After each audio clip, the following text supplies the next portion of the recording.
Hello and welcome back for part 2 of how to play my arrangement of Let It Be by the Beatles. In this video we're going to learn how to play the chorus, but be sure to check out video 1 first where we covered the verse, as there's going to be certain elements from that video that you're going to need to know for later on in this one as well. So let's get into it. So we start off the chorus by looking at bar 17. We're going to place a D minor chord into position with your left hand.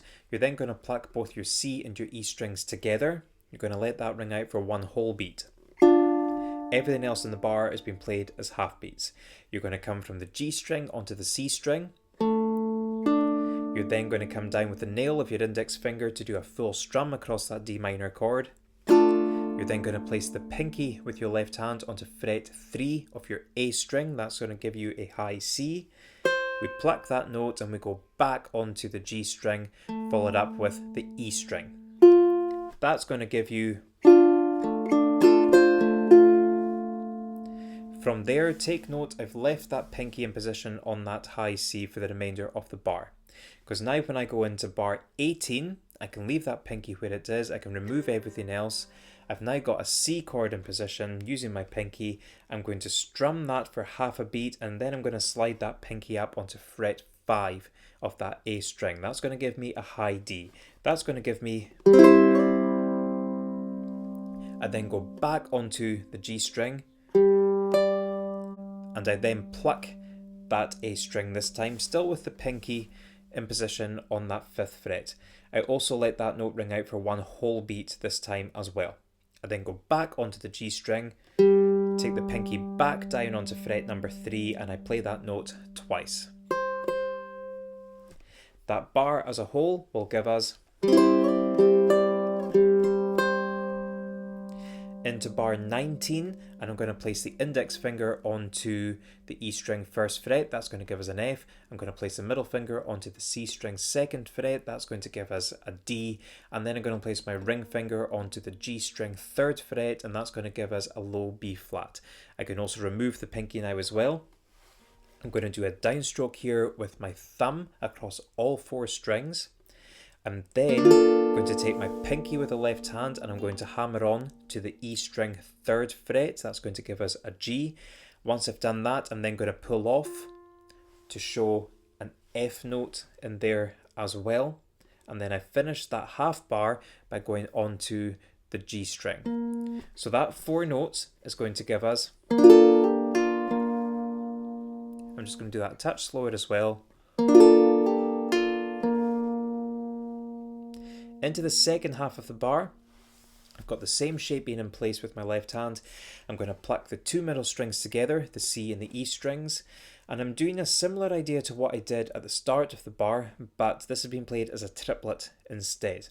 So once I've plucked that 2 middle strings, I'm then going to hammer on again using my pinky onto that G note, that's on your E string 3rd fret, and I'm again going to pull off to show the F, which is on fret number 1 of the same string. Once I've done that, I'm going to go back onto that G string yet again. So that's going to give us... And then we finish off the bar by plucking the C string, and then we remove the middle finger off the C string and play an open C as well. So that second half of the bar will give us... And the bar as a whole...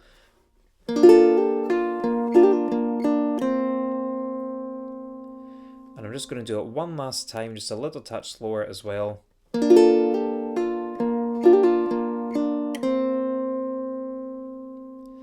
Moving into bar 20, and I go back into an F chord now. I'm going to pluck both the E and the A strings together. I'm going to let that ring out for one whole beat. Everything else in the bar is being played as a half beat. I'm going to come from the G string onto the C string, back onto the G string, followed up with the E string.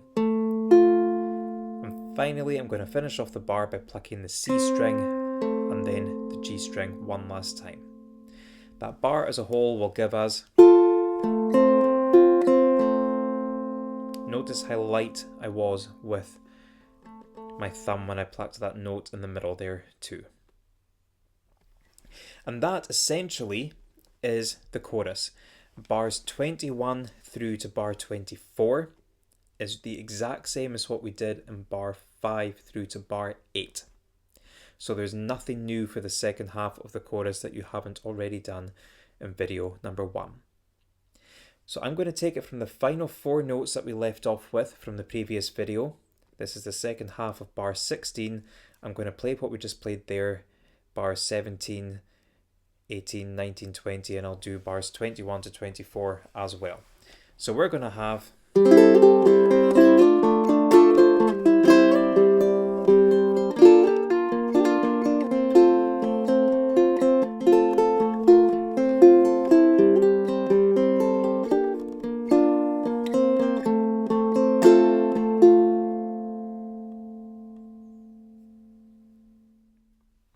And that concludes video number 2. I hope you've enjoyed this video and I hope you've had something worthwhile from it as well. In this video you've learned how to play the chorus for Let It Be to go alongside the verse that we learned in video number 1. In the third and final video we will have a look at how to play the bridge as well. I hope to see you there.